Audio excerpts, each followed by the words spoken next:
Assalamualaikum semua. Apa khabar? Saya harap anda semua berada dalam keadaan sihat, sejahtera insya-Allah walaupun di mana anda berada. Okey, hari ini saya Nadia akan menyampaikan perkongsian yang bertajuk tanggungjawab anda, iaitu peranan anda sebagai ahli keluarga untuk membantu ahli keluarga anda ataupun individu dalam keluarga anda yang mengalami isu penagihan dadah. Baik, sebelum kita bincang dengan lebih lanjut, suka untuk saya ingatkan pada semua bahawa kepulihan ini adalah berlaku sepanjang hayat. Itu yang kita kena tahu. Mengikut penceritaan ataupun kisah daripada klien saya yang menyatakan bahawa kebanyakan keluarga menganggap apabila mereka keluar daripada mana-mana pusat ataupun sedang mengalami ataupun membuat kepulihan, ahli keluarga menganggap yang mereka akan terus dan kekal pulih. Tetapi sebenarnya ahli keluarga juga perlu tahu bahawa mereka tidak lari daripada trigger tertentu. Contoh, tempat yang mereka selalu ambil, kawan-kawan yang mereka bergaul dan sebagainya kan. Jadi, apa yang kita perlu buat sebagai ahli keluarga iaitu kita haruslah sentiasa memberi sokongan dan perhatian kepada mereka, iaitu sentiasa menyokong mereka dan memberi perhatian kepada mereka. Walaupun mereka telah keluar daripada pusat pemulihan dan sebagainya, mereka harus dipantau dan diingatkan kerana mereka baru berada dalam proses adaptasi daripada dah lama di dalam dunia penagihan kepada dunia normal ataupun dunia baru ataupun dunia dadah. Jadi mereka memerlukan banyak pelatihan sebenarnya. Jadi sokongan daripada anda semua sangat penting. Dan kemudian yang kedua adalah bimbingan. Bimbingan kepada mereka, memberi panduan kepada mereka apa yang mereka buat, ingatkan mereka dan sebagainya. Yang ketiga, berilah kepercayaan kepada mereka. Itu yang penting. Ada klien saya yang share di mana mereka keluar daripada pusat pemulihan bersemangat ni nak membuat perubahan, nak kekal untuk pulih. Tapi layanan keluarga tu berbeza, masih lagi curiga, masih lagi sorok-sorok barang, sorok-sorok duit bila mereka ada di rumah dan sebagainya. Jadi mereka rasa yang ahli keluarga tak percaya yang mereka ni nak buat perubahan. Maka mereka jatuh semula ataupun relapse semula. Jadi betapa penting tiga aspek ini dalam diri anda semua untuk membantu ahli keluarga yang mempunyai isu penagihan. Baik, di samping itu, 3 peranan tadi tu adalah untuk memberitahu ataupun membimbing klien tadi untuk sebenarnya mereka ada tanggungjawab lain. Tanggungjawab dia sebagai individu. Kita kena ingatkan balik. Dia ada 3 peranan penting lah kalau saya nyatakan di sini, iaitu dia ada tanggungjawab kepada diri sendiri, tanggungjawab kepada keluarga dan tanggungjawab kepada masyarakat. Baik, antara bimbingan ataupun sokongan yang kita boleh beri kepada mereka adalah untuk mereka bertanggungjawab kepada diri sendiri adalah dengan spiritual, dekatkan diri dengan Tuhan dan sebagainya. Kemudian rutin kehidupan yang berubah. Sewaktu mereka mengambil dadah dalam dunia penagihan sangat berbeza dan mereka ada rutin yang rutin benda yang sama.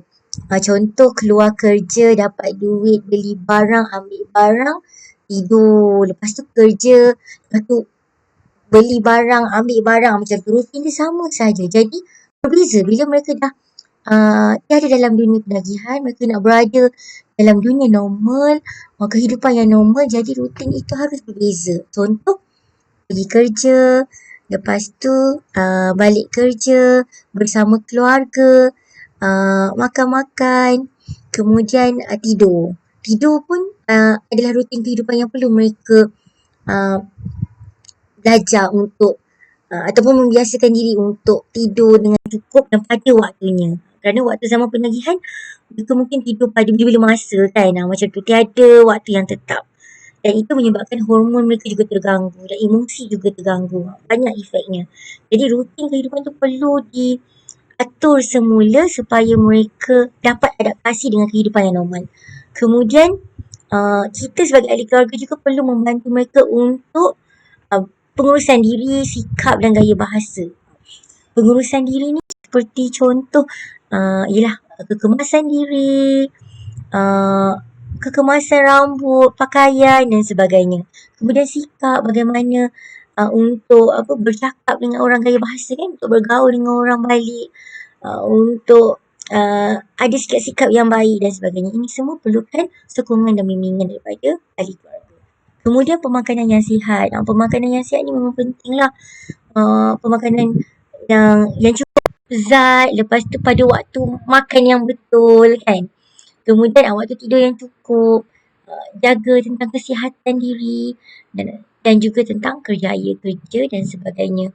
Kemudian bila ada duit tu, bagaimana nak menyimpan ke, nak mengumpul ke, nak beli aset ke, itu semua kita perlu bantu mereka.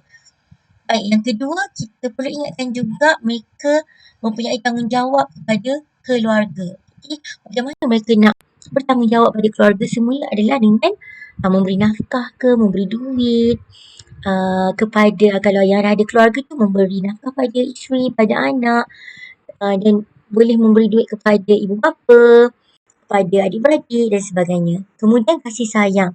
Bila mereka dalam dunia penagihan, perkara-perkara ini tidak berlaku kerana mereka mengasingkan diri kan. Jadi bila mereka dah ada kehidupan yang normal, cuba untuk hidup secara sihat, maka kasih sayang dan perhatian ini perlulah diberikan oleh ahli keluarga dan mereka juga akan sama-sama lah kan membalas kasih sayang itu. Kemudian perbincangan ataupun mesyuarat keluarga. Sebelum ni mungkin dengan emosi, dengan nada yang tidak sesuai untuk memberitahu apa yang tidak puas hati dan sebagainya, tapi bila berbincang ni berbeza. Jadi boleh give and take dan sebagainya. Kemudian meluangkan masa bersama. Mungkin dulu ketika dalam dunia penagihan mereka tidak suka untuk bersama keluarga. Mereka tidak suka, lebih suka menyendiri kerana mudah untuk mereka mengambil bahan. Tapi bila mereka ingin cuba untuk hidup secara normal dan secara sihat, maka masa itu perlu terisi dengan perkara-perkara yang sihat, iaitu bersama keluarga.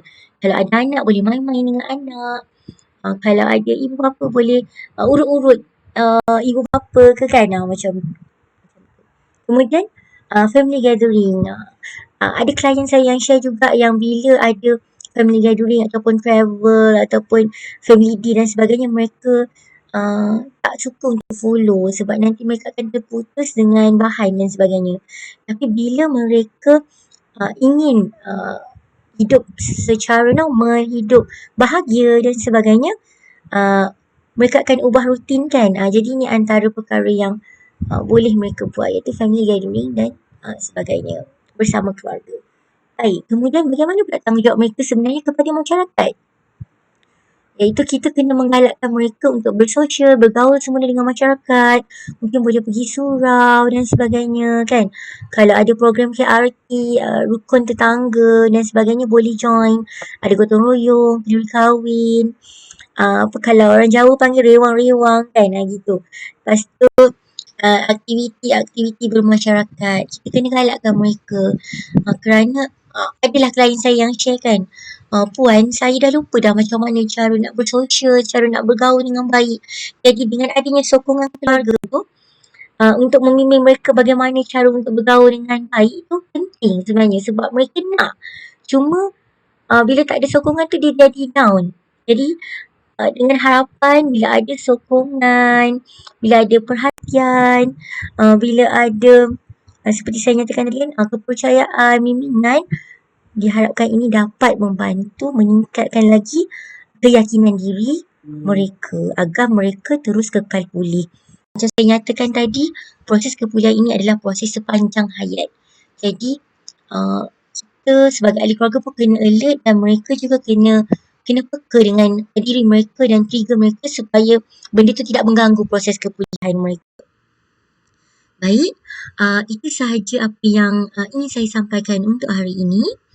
iaitu betapa pentingnya kita sebagai ahli keluarga untuk membantu ahli keluarga ataupun individu ataupun sebenarnya case study boleh digunakan untuk ahli masyarakat kita yang sekitar untuk kita bantu mereka menjalani kehidupan yang lebih baik, kehidupan yang lebih sihat, kehidupan yang normal, kehidupan yang bahagia.